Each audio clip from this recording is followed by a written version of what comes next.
විනාශයේ තරම ගැන අනුමාන තක්සේරුව එතරම්ම බරපතලයි. එහෙත් අප රටේ ජනතාව ගම් වතුරෙන් කුණාටුවෙන් හෝ ඕනෑම ව්‍යසනකින් පසුව අදිෂ්ඨානශීලීව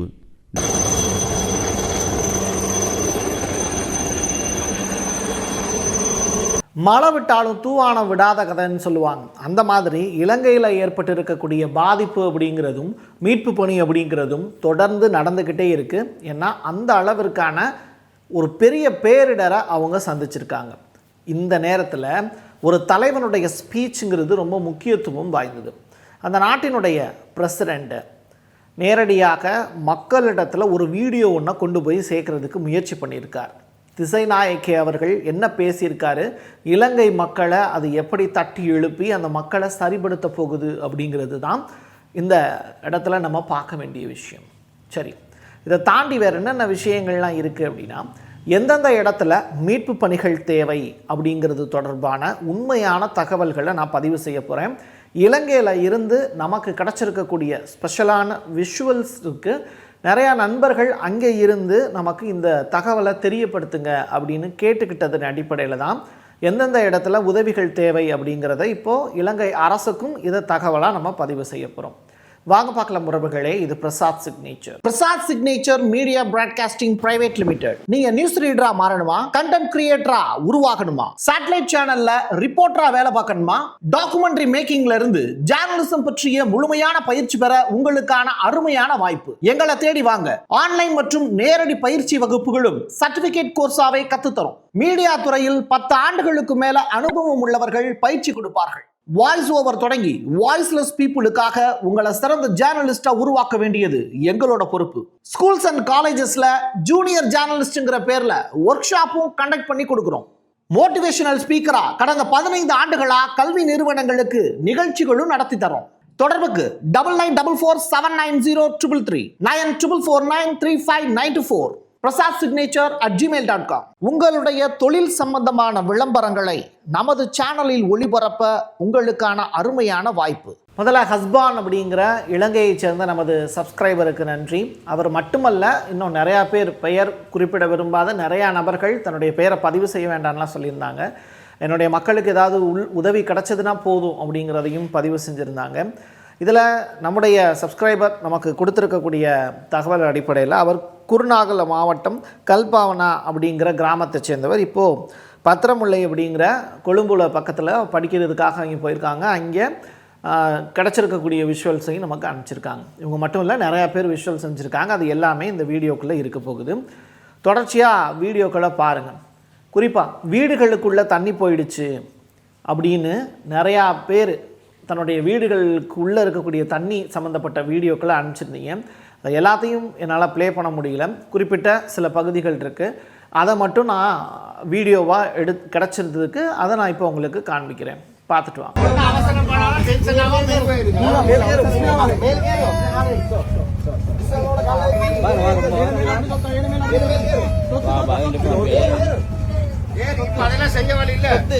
நானத்தான் தொத்து பரவாயில்ல.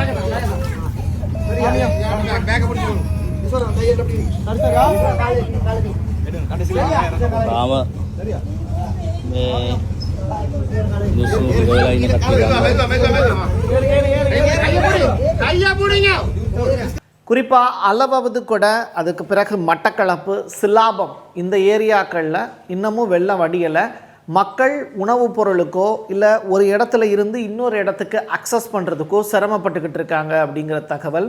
வீட்டினுடைய மொட்டை மாடியில் நின்று ஹெலிகாப்டர் மூலியமாக உணவுப் பொருள் கிடச்சிராதா அப்படிங்கிற எதிர்பார்ப்போடு காத்துக்கிட்டு இருக்காங்க. குழந்தைகள் இதில் ரொம்ப பெரிய அளவில் பாதிக்கப்பட்டிருக்காங்க. ஒரு தாய் தன்னுடைய குழந்தைய ஒரு சின்ன பெட்டியில் வச்சு தண்ணிக்குள்ளே அப்படியே, நம்ம அந்த கர்ணன் படம் பார்த்துருக்கீங்கல்ல, அதில் குந்தி டைரெக்டாக கர்ணனை ஒரு சின்ன ஒரு இதில் வச்சு பேலையில் வச்சு அனுப்புகிற மாதிரி இந்த தாய் இலங்கையில் தன்னுடைய மகனை காப்பாற்றுறதுக்காக அந்த பேலையில் வச்சு கூட்டிகிட்டு போகிறாங்க. அதற்கு பிறகு தூக்கிட்டு போகிறாங்க. அந்த காட்சிகளையும் பாருங்கள்.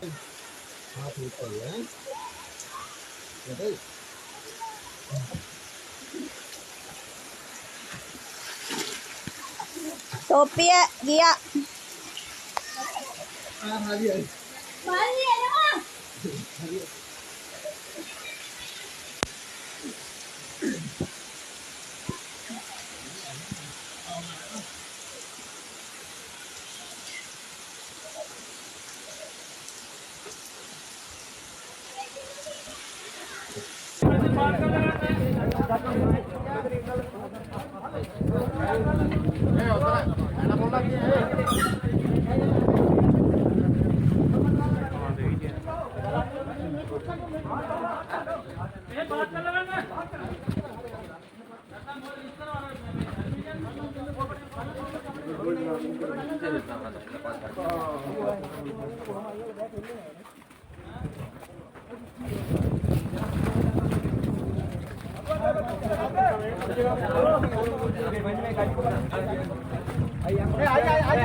பிணங்களை அப்புறப்படுத்தக்கூடிய பணிங்கிறது ரொம்ப தீவிரமாக நடந்துக்கிட்டு இருக்கு. மக்கள் வந்து பெட்டியில் வச்சு நம்ம இறுதிச் சடங்குக்கு தூக்கிட்டு போகும்போது 4 பேர் நின்று தூக்கிட்டு போவாங்கள்ல, அந்த மாதிரியான காட்சிகள் அரங்கேறுது. அதிகமான அளவில் ஸ்மெல்லு வந்து பயங்கரமாக வந்து இலங்கையில் ஒரு குறிப்பிட்ட பகுதிகள் எல்லாம் இருக்குங்கிறாங்க. நான் செப்பரேட்டாக அந்த ஏரியாவை சொல்ல விரும்பல. ஸோ மக்கள் வந்து பார்த்திங்கன்னா அங்கே இருக்கக்கூடிய பிணங்களை அப்புறப்படுத்துறதுங்கிறது அவங்களுக்கு பெரிய சவாலான விஷயமா இருக்குது. குறிப்பாக வந்து நீங்கள் துப்புரவு பணியாளர்களில் தொடங்கி பிணங்களை அப்புறப்படுத்தக்கூடிய சகோதரர்கள் வரைக்குமே அங்கே டிமாண்ட் ஜாஸ்தியாக இருக்குங்கிறாங்க. நீங்கள் நம்ம ஊரில் இருக்கக்கூடிய மணியை விட இலங்கையில் அது அப்படியே ட்ரிபிள் மடங்கு. ஸோ அந்த அளவிற்கு மணியினுடைய வேல்யூ அங்கே ஜாஸ்தியாக இருக்குது. கோயில்களில் போய் உட்கார முடியாத ஒரு நிலை இருக்குது அப்படின்னு சொல்கிறாங்க. ஸோ முக்கியமான ஒரு விஷயங்கிறது ஃபோனுக்கு சார்ஜ் போடுறது. ஒரு தகவலை இன்னொருத்தவங்களுக்கு பரிமாறணும்னா கம்யூனிகேஷன். ஸோ கரண்ட்டை கட் பண்ணிடுறாங்க அப்படிங்கிற ஒரு பெரிய குறை வந்து அந்த இடத்துல இருக்குது. காரணம் என்னென்னா மின்கம்பங்களில் மக்கள் நடமாடிக்கிட்டு இருக்காங்கங்கிற தகவல். ஸோ ஃபோனுக்கு சார்ஜ் போடுறதுக்கு நீங்கள் அந்த ஃபோட்டோவை பாருங்கள்.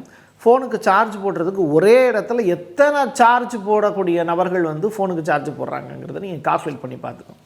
அப்போ உண்மையான சுச்சுவேஷன் அங்கே என்னங்கிறத நீங்கள் இதை வச்சு புரிஞ்சிக்க முடியும். மண்ணுக்குள்ளேயே ஒரு கிராமம் வந்து புதஞ்சு போச்சு. ஏற்கனவே சொன்ன விஷயம் வேறு, இப்போ இது இன்னொரு கிராமம். வீட்டுக்கு மேலே நின்று ஒருத்தர் வீடியோ ஒன்று பதிவு செஞ்சு போட்டிருக்காரு. அந்த வீடியோவை அப்படியே நான் உங்களுக்கு ப்ளே பண்ணி காட்டுறேன். மாத்தலை அப்படின்னு சொல்லிட்டு கண்டிக்கு பக்கத்தில் ஒரு பகுதி, அதில் ஒரு 50 குடும்பங்கள் ஒட்டுமொத்தமாக பூமிக்கு அடியில் புதஞ்சு கிடக்கு. அவங்கள மீட்டு கொண்டு வாங்க, எப்படி பிணத்தையாவது மீட்டு நல்லடக்கம் செய்வதற்கான வாய்ப்பை ஏற்படுத்தித்தாங்கன்னு ஒருத்தர் கதறாரு. அந்த காட்சிகளையும் பாருங்கள். இது கிட்டத்தட்ட ஒரு 15 வீட்டுக்கு மேலே இந்த ஏரியா. இது சமுக்க வேலை, இது வந்து சமுக்க வேலை. இதில் பெய்த்து கொள்ளையலாம் நாங்கள் எப்படி சரி காட்டுறோம் ஆன்லைனில் எல்லாருக்கும். இது நான் நிற்கிற இடம் வந்து ஒரு வீட்டு கான்கிரீட். இந்த பாருங்கள், இன்னும் பெரிய வீடியோவில் இருந்துச்சு, பெரிய பெரிய வீடியோவில் இருந்துச்சுன்னு இந்த இடம். இதெல்லாம் பெரிய வீடியோவில் இருந்துச்சு. இது வந்து உலகத்தையே காட்டணும். இப்போ நாங்கள் நிற்கிற இடம் கூட ஒரு வீடு தாண்ட வீட்டுக்கு மேலே நாங்கள் நிற்கிறோம். இதே கீழே கூட ஆட்கள் அழிக்கக்கூடும். இந்த பாருங்க பாப்பா என்ன நடந்து இந்த ஊருக்கு. இந்த பாருங்க இன்னும் நடந்து கல்லாட குதிரை யார பக்கல் வச்சிட காலை முழங்காலை கீழே தாண்டிக்குதுமா. இதை பாருங்கம்மா, இதை பாருங்க எப்படி எப்படி மனுஷன் எல்லாம் மனுஷன். இது பாருங்க மனுஷன் தாங்குதில்லை தாங்குதில்லை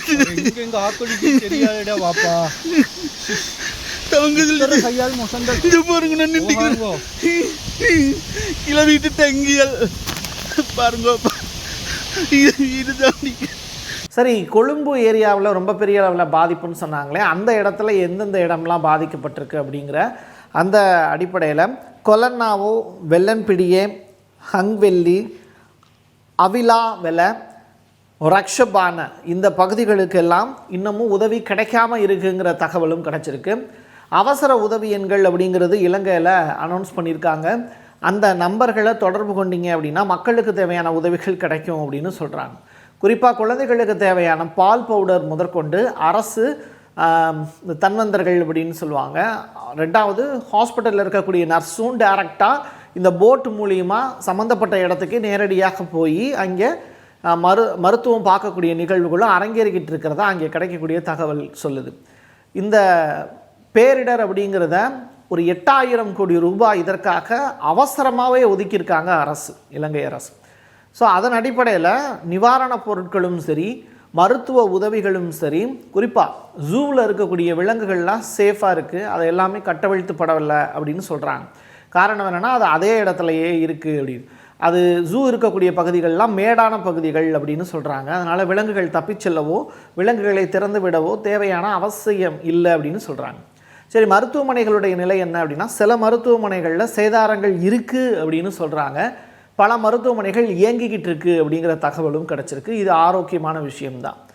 அதை தாண்டி ரொம்ப முக்கியமான விஷயம், எந்தெந்த இடத்துல பாதுகாப்பு கிடைக்கிது அப்படிங்கிறதையும் பார்க்க வேண்டியது இருக்குது. பாடசாலை, பள்ளிக்கூடங்கள், பள்ளிவாசல்கள், எது தொழுகை நடத்துவாங்கள்ல அங்கே, தேவாலயங்கள், கிறிஸ்தவ தேவாலயங்கள், இது எல்லாத்துலேயுமே மக்கள் போய் உட்கார்றதுக்கான வாய்ப்பை கொடுத்துருக்காங்க.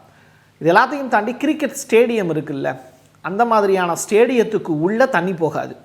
ஸோ அது மேடான பகுதியில் தான் இருக்கும். அந்த ஸ்டேடியம் முழுக்கவே மக்கள் பயன்படுத்துவதற்கு, இலவசமாக பயன்படுத்துவதற்கு அரசு அனுமதி வழங்கியிருக்கு. கிரிக்கெட் ஸ்டேடியம் ஒரு 2 இருக்குதுன்னு நினைக்கிறேன் இலங்கையில். அந்த ஸ்டேடியத்தை பயன்படுத்துவதற்கான வாய்ப்பையும் கொடுத்துருக்காங்க அரசு. இது உண்மையிலேயே மக்களுக்கு நல்ல உதவி தான். குறிப்பாக நகலகம் அப்படின்னு சொல்லிட்டு ஒரு ஏரியா, அந்த ஏரியாவில் தண்ணியினுடைய அளவு ரொம்ப தலைக்கு மேலே போயிடுச்சுங்கிறாங்க. வாட்டர் ஃபாலுடைய அளவுன்னு சொல்லிட்டு கணக்கிடுவாங்கள்ல வானிலை ஆய்வு மையம், அந்த வகையில் ஒட்டுமொத்த இலங்கையிலையுமே இந்த நகலங்கம்ங்கிற ஏரியாவில் மட்டும் 8.5 ஃபீட்டுக்கு, தரைக்கு மேலே 8.5 ஃபீட் அளவிற்கு தண்ணி போயிடுச்சு அப்படிங்கிறாங்க. மொத்தமாக இது வரைக்கும் 334 பேர் இறந்து போயிருக்காங்க, 370 பேர் மிஸ் ஆகியிருக்காங்க, 1494 சேஃப்டி முகாம்கள் அமைக்கப்பட்டிருக்கு அப்படிங்கிற தகவல்லாம் தாண்டி 1,00,000க்கும் மேற்பட்டோர் மட்டும்தான் பாதிக்கப்பட்டிருக்காங்கன்னு இலங்கை அரசு கணக்கு காட்டுது. இது எந்த அளவுக்கு உண்மைன்னு எனக்கு தெரியல. இலங்கையில் சுனாமி தாக்குதல் அடுத்ததாக இருக்குமா அப்படிங்கிற பெருத்த கேள்விகள் இருக்குது. காரணம் என்னென்னா, அங்கே கடல் அலைகள் அப்படிங்கிறது கடலுக்குள்ளே இருக்கணும், அது தரைக்கு வந்துருச்சு. ஸோ மக்களுக்கு ஒரு பெரிய அச்சம் என்ன அப்படின்னா, கடல் அலைகளுடைய சீற்றம் அதிகமாக இருக்குது, வாட்டர் லெவல் ஜாஸ்தியாக இருக்குது, அது இன்னும் குறைய மாட்டேங்குது. அப்போது நீங்கள் வாட்டர் லெவல் குறையலை அப்படின்னாலே நீங்கள் மீட்பு பணிகள் செய்கிறது சிரமம். அந்த இடத்துல தான் நீங்கள் ஒரு முக்கியமான விஷயத்தை கவனிக்கணும். ஸோ கடலுக்கான சீற்றமும் ஜாஸ்தியாக இருக்குது. ஈவன் ராமேஸ்வரத்துலேயும் அந்த கடல் அலைகள், அந்த முக்கடல் சங்கமிக்கக்கூடிய இடம்லாம் சொல்லுவாங்கள்ல, அதே மாதிரி ராமேஸ்வரத்தில் 2 கடல் சந்திக்கக்கூடிய இடம்னு சொல்லுவாங்க. ஸோ அந்த அலைகளுடைய வேவ் ரொம்ப ஜாஸ்தியாக இருக்குங்கிறாங்க. இதுதான் ரொம்ப அச்சத்துக்கு காரணமாக பார்க்கப்படுது. காரணம் என்ன அப்படின்னா, நீங்கள் இப்போது வங்கதேசத்தில் திடுதுப்புன்னு நிலநடுக்கம் ஏற்படுதுங்கிறாங்க, ஆப்கானிஸ்தான்லேயும் அதே மாதிரி பாதிப்புங்கிறாங்க. இந்தோனேஷியாவில் ஏன் இலங்கை இந்தோனேஷியா அடிக்கடி நான் கனெக்ட் பண்ணுறேன்னா, இந்தோனேஷியாவினுடைய சுமத்ரா தீவுங்கிறது இலங்கையோட கனெக்ட் ஆகக்கூடியது. அப்போது இந்தோனேஷியாவில் ஒரு பெரிய பாதிப்பு, கடலுக்கடியில் ஒரு பாதிப்புனா அது இலங்கையையும் இந்தியாவையும் பெரிய அளவில் சேதத்துக்கு உள்ளாக்கும். நீங்கள் இந்த அடிப்படையில் நீங்கள் பார்த்தீங்க அப்படின்னா, அந்த டெக்டானிக் தட்டுகள் பூமிக்கு அடியில் ஒரு தட்டு தட்டுச்சு அப்படின்னா ஒன்றோடொன்று ஒராசுறது, பெரிய அளவில் ப்ராப்ளத்தை ஏற்படுத்துதுன்னா அதுதான் சுனாமிக்கு அடித்தளங்கிறாங்க. ஸோ இலங்கையில் சுனாமி ஏற்படுவதற்கான வாய்ப்பு இருக்குது அப்படிங்கிறது தொடர்பான அச்சம் நமக்கு இருக்குது. மக்கள் பாதுகாப்பான இடத்துக்கு போயிடுங்க, கடற்கரையில் இருந்து குறைந்தபட்சம் 5 கிலோமீட்டருக்கு தாண்டி போயிடுங்க அப்படிங்கிறதையும் நம்ம எச்சரிக்கையாக கொடுக்க வேண்டிய தேவை இருக்குது நம்முடைய உறவுகளுக்கு.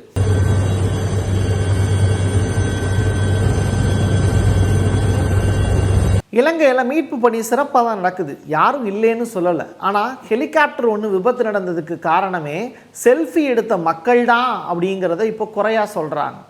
நீங்கள் அந்த ஹெலிகாப்டர், இலங்கையினுடைய ஹெலிகாப்டர் பறந்து பறந்து எல்லாருக்கும் சேவை செஞ்சிச்சு. பட் அந்த ஹெலிகாப்டர் தரை இறங்கக்கூடிய இடத்துல நின்று செல்ஃபி எடுத்ததுனால அந்த ஹெலிகாப்டர் தரை இறக்க முடியல அந்த பைலட்டால். ஸோ இதனால் அந்த ஹெலிகாப்டர் விபத்துக்குள்ளாயிருக்குன்னு சொல்கிறாங்க.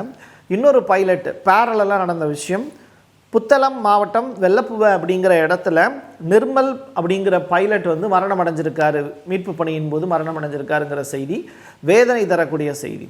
தொடர்ச்சியாக மக்களை காப்பாற்றணும்னு உழைக்கக்கூடிய துப்புரவு பணியாளர்கள்லேருந்து மருத்துவச்சி முதற்கொண்டு நிறையா பேர் இலங்கையில் தன்னுடைய இன்னுயிரை தியாகம் செய்து தான் சில உயிரை காப்பாற்றிக்கிட்டு இருக்காங்க.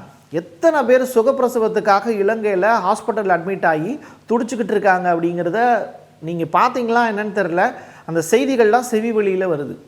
ஸோ நிறையா மருத்துவமனைகளில் இருக்கக்கூடிய மருத்துவர்களுக்கு ஒரு பெரிய கும்பிடு போடுங்க.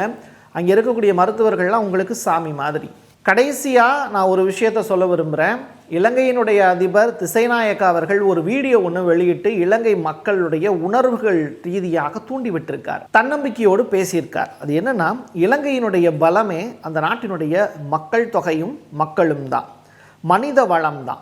மீள்தன்மை அப்படிங்கிறது ரொம்ப முக்கியத்துவம் வாய்ந்தது இலங்கை மக்களுக்கு. தன்னம்பிக்கையும் எங்களுக்கு ஜாஸ்தி. සනයට මුහුණ දීමේදී පහසුකන්සා මෙවලම් සීමාවක් ඇති රටක අප සතු ඇති අයෝමය මානව සම්පත සියල්ලට වඩා වටිනා බව නැවත නැවතත් පසක් කොට තිබෙනවා. විපතකදී හැර නොයන හැම විටම පිහිටවන ආත්ම විශ්වාසයෙන් පිරුණු අපේ රටේ පුරවැසියන් පිළිබඳව අප ආඩම්බර වෙනවා. අපට ඉදිරියට මුහුණ දෙන්න සිදුවන්නේ එදා මෙදා තුර විශාලතම ප්‍රතිසංස්කරණ ප්‍රයත්නයන්ට සහ නැවත ගොඩනැංවීමේ කාර්යභාරයේ බව அப்படின்னு திசைநாயக்க அவர்கள் பேசியிருக்கார். இந்த பாதிப்புல இருந்து நிச்சயமாக எங்களுடைய மக்கள் மீண்டெழுவார்கள் அப்படிங்கிற நம்பிக்கை விதையை மக்களுக்கு விதைத்திருக்கிறார். இதுதான் ஒரு தலைவனுக்குரிய தனித்தன்மை. மக்கள்கிட்ட நீங்கள் நேரடியாக போய் பேசணும். இந்த மாதிரியான பிரச்சனை பேரிடருங்கிறது எதிர்பார்க்காதது. பெரிய அளவிலான சேதம் எப்படி ஏற்படும் அப்படிங்கிறது நாம் அறியாதது. ஏன்னா இயற்கை நம்மளை விட பெருசு. ஸோ அந்த பாதிப்பில் இருந்து மீண்டு வரக்கூடிய தைரியமும் தன்னம்பிக்கையும் மக்கள்கிட்ட இருக்குது. நாங்களும் உங்களுக்கு துணையாக இருப்போங்கிற நம்பிக்கை விதையை மக்கள்கிட்ட விதைச்சிருக்காரு இலங்கையினுடைய அதிபர். இறை நம்பிக்கை உடையவங்க இலங்கை அப்படிங்கிற அந்த நாட்டுக்காக ப்ரே பண்ணுங்கள். இறை நம்பிக்கை இல்லாதவங்க மனுஷங்க தான் முக்கியம் அப்படின்னு நினச்சிங்கன்னா மனிதத்தன்மையோடு அங்கே போய் உதவி செய்வதற்கான வேலையில் ஈடுபடுங்க. சில கட்சிகள் நான் யார் தெரியுமா, இலங்கையில் இருந்து இலங்கை தமிழர்களுக்காக நாங்கள் குரல் கொடுக்குறோம் அப்படின்னு பெருமை பீத்திக்கிட்டு இருக்கக்கூடிய சில கட்சிகள்லாம் இருக்குது. அவங்கெல்லாம் அறிக்கையோட தமிழ்நாட்டில் நின்றுக்கிட்டாங்க. ரைட்டா? அவங்க இறங்கி போய் அந்த மக்களுக்காகன்னு சொல்லிட்டு ஒரு மண்ணும் பிடுங்கலை. ஸோ இங்கே இருக்கக்கூடிய அரசியல்வாதிகள்லாம் இலங்கைங்கிற வார்த்தையை வச்சு தமிழ்நாட்டில் அரசியல் செய்வதற்கு மட்டும்தான் திராணி உடையவர்களை தவிர இவர்கள் சிறந்த ஆண்மகன்கள் கூட அல்ல. என் கையெழுத்து என் மக்களுக்கானது உறவுகளே. மீண்டும் ஒரு பதிவில் சந்திக்கலாம். நன்றி, வணக்கம். Prasad signature media broadcasting private limited. நீங்க நியூஸ் ரீடரா மாறணுமா, கண்டென்ட் கிரியேட்டரா உருவாகணுமா, சேட்டலைட் சேனல்ல ரிப்போர்ட்டரா வேலை பார்க்கணுமா, டாக்குமெண்ட்ரி மேக்கிங்ல இருந்து ஜேர்னலிசம் பற்றிய முழுமையான பயிற்சி பெற உங்களுக்கான அருமையான வாய்ப்பு. எங்களை தேடி வாங்க. ஆன்லைன் மற்றும் நேரடி பயிற்சி வகுப்புகளும் சர்டிபிகேட் கோர்ஸாவே கத்துத்தரும். மீடியா துறையில் 10 ஆண்டுகளுக்கு மேல அனுபவம் உள்ளவர்கள் பயிற்சி கொடுப்பார்கள். வாய்ஸ் ஓவர் தொடங்கி வாய்ஸ்லெஸ் பீப்புளுக்காக உங்களை சிறந்த ஜேர்னலிஸ்டா உருவாக்க வேண்டியது எங்களோட பொறுப்பு. ஸ்கூல்ஸ் அண்ட் காலேஜஸ்ல ஜூனியர் ஜேர்னலிஸ்ட்ங்கிற பேர்ல ஒர்க் ஷாப்பும் கண்டக்ட் பண்ணி கொடுக்கிறோம். மோட்டிவேஷனல் ஸ்பீக்கரா கடந்த 15 ஆண்டுகளா கல்வி நிறுவனங்களுக்கு நிகழ்ச்சிகளும் நடத்தி தரோம். தொடர்புக்கு 9944790333 94493594 prasadsignature@gmail.com. உங்களுடைய தொழில் சம்பந்தமான விளம்பரங்களை நமது சேனலில் ஒளிபரப்ப உங்களுக்கான அருமையான வாய்ப்பு.